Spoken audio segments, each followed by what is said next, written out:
You stand as a Roman senator, toga, adorned with the purple stripe of nobility, climbing the marble steps of the Palatine Hill Palace under a starlit sky. A golden invitation to dine with Emperor Caligula should swell your heart with pride. But instead, dread coils in your gut like a serpent. Guards avert their eyes, their silence a deafening warning, as the scent of incense fails to mask the fear that clings to the air. Inside, Rome's elite senators, their wives. Commanders stand in hushed unease until manic laughter echoes through the hall. Heralding Caligula's arrival in shimmering silk, his gaze a predator's glint. Tonight, he declares, we test your loyalty in ways that will shatter Roman honor. What unfolds will transform this sacred palace into a den of depravity, a testament to one man's madness and the corruption of absolute power. Step into the shadows of ancient Rome with tales of torment, where we unravel a tale so dark it will grip you until the final word dare you witness the emperor's descent. In the year 37 CE, the Roman Empire stood at a crossroads. Its citizens weary from the reclusive paranoia of Emperor Tiberius, whose reign had been marked by purges and suspicion. Into this fractured realm stepped Gaius, Julius, Caesar, Augustus, Germanicus, known to history as Caligula, a young man of 24 whose ascension brought a flicker of hope to a beleaguered people. Born in 12 CE to the revered general Germanicus and Agrippina the Elder, Caligula earned his nickname Little Boots as a child, charming the legions in miniature. Soldier's gear while accompanying his father on campaigns along the Rhine, yet beneath this endearing facade lay a childhood steeped in peril. A crucible that forged a mind both cunning and cruel. By age 7, Caligula witnessed his father's mysterious death, likely poisoned on Tiberius's orders, a betrayal that set the stage for his family's ruin. His mother, Agrippina, and brothers, Nero and Drusus, were exiled, imprisoned, and ultimately perished victims of imperial machinations. Each lost a scar on young Caligula's psyche, teaching him that survival demanded a mask of indifference in a court where trust was a death sentence. Raised in the shadow of Tiberius's Capri retreat, Caligula mastered deception, presenting himself as a harmless youth while his family crumbled around him. When Tiberius died in 37 CE, Rome rejoiced at Caligula's ascension, seeing in him the legacy of Germanicus, a promise of renewal after decades of fear. For the first 7 months, he seemed the savior they craved. He recalled exiles, showered the Praetorian Guard with gold, and dazzled the masses with lavish games in the Circus Maximus. The Eternal City breathed easier, its people hopeful for a return to Augustan glory. But in late 37 CE, a shadow fell. Caligula succumbed to a grave illness, described by ancient sources as a brain fever, so severe that the empire paused, its citizens praying for his recovery. Historians debate its impact. Some argue it caused brain damage, stripping away his sanity. Others suggest it merely unleashed the darkness he had long concealed. When he rose from his sick bed, the emperor who returned was a different man, his restraint shattered, his mind unhinged, his whims a terror that would soon transform the Palatine into a stage for unimaginable depravity. A chronicler later wrote, Rome's hope turned to horror, the emperor's illness a harbinger of her ruin. The Palatine Hill, once a sanctuary of Roman governance, became under Caligula's reign a labyrinth of depravity, its marble halls desecrated by the emperor's unbridled desires. The change began in shadows, whispers among palace slaves of a new terror that stalked the corridors.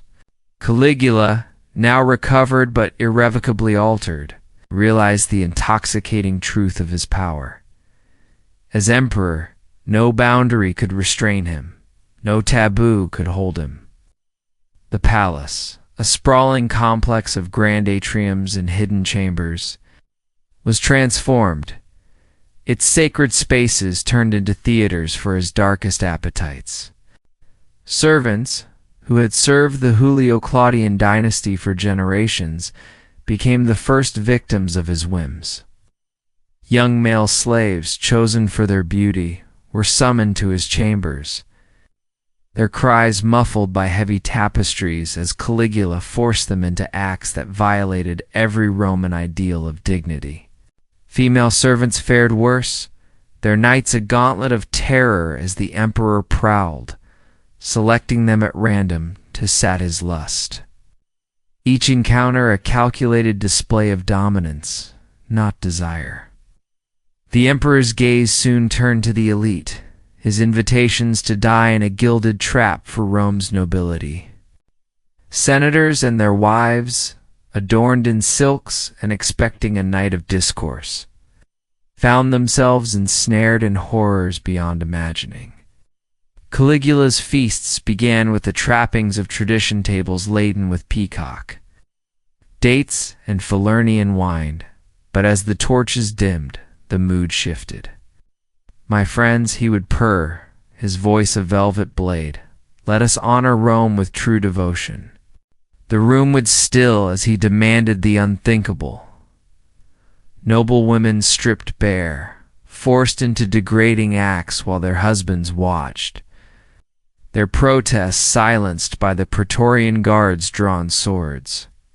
One senator's wife, Livia Drusilla, was compelled to perform before her husband, her humiliation a spectacle Caligula savored, his laughter echoing as her dignity crumbled.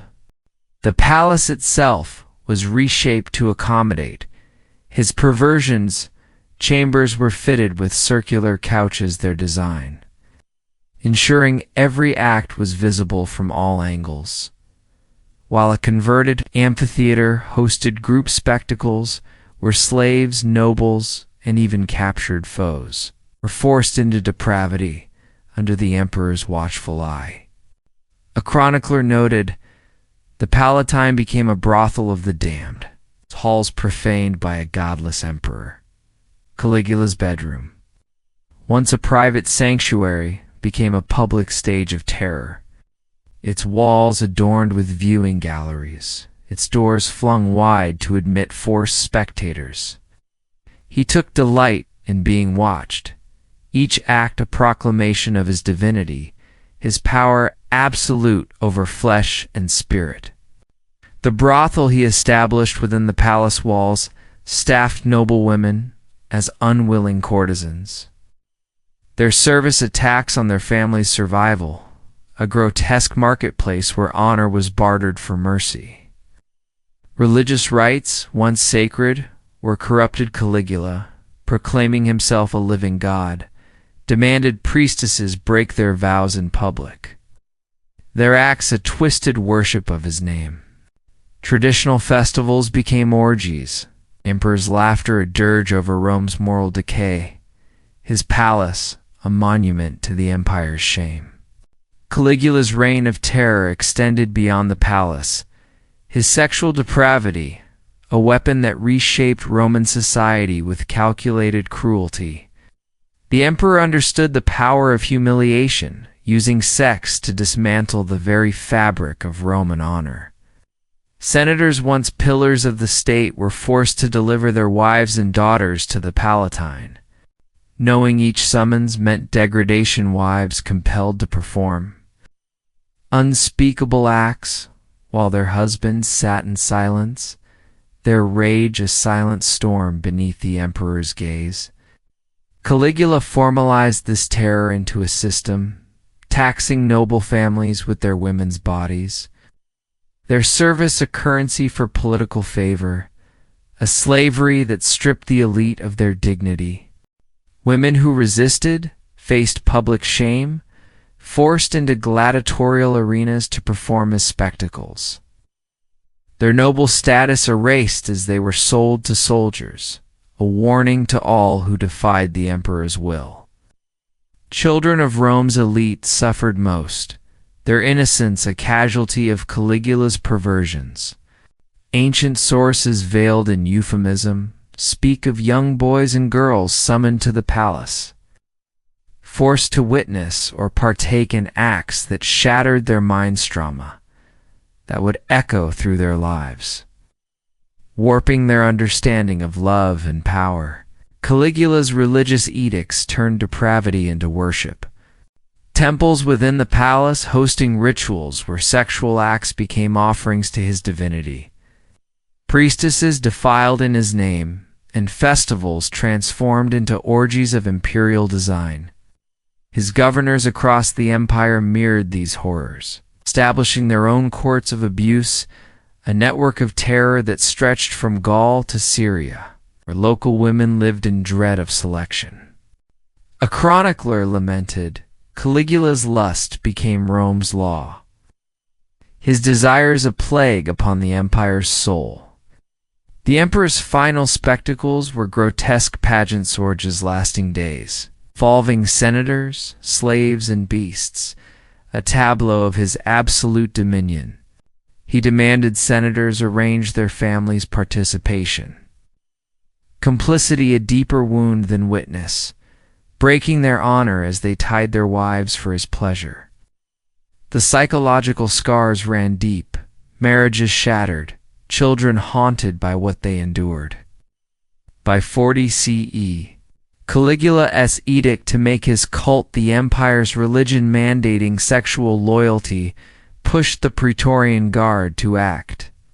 On January 24, 41 CE, they struck, ending his reign in the palace's tunnels, their blades driven by personal vengeance for their own family's suffering. Caligula's legacy of corruption endured long after his assassination, stain on Rome's history that echoed through generations. His 4-year reign left the Palatine Hill a monument to horror, its chambers sealed by Claudius to erase the memory of depravity rooms designed for sexual torment. Records of noble shame burned, yet the scars remained. The elite, broken by forced complicity, passed their trauma to their children, who grew into leaders shaped by abuse, perpetuating cycles of exploitation. Later emperors from Nero to Commodus drew inspiration from Caligula's methods. Using sexual terror as a tool of control, a dark template etched into imperial rule. The Palatine's ruins today whisper of those horrors marble, floors once slick with tears, passages where victims awaited their fate, remnants of a reign that turned power into perversion, a warning of corruption's enduring cost. Caligula's transformation of the Palatine into an orgy of terror was more than a reign. It was a descent into madness that corrupted an empire's soul. His victims' silent screams, the shattered honor of Rome's elite, the palace.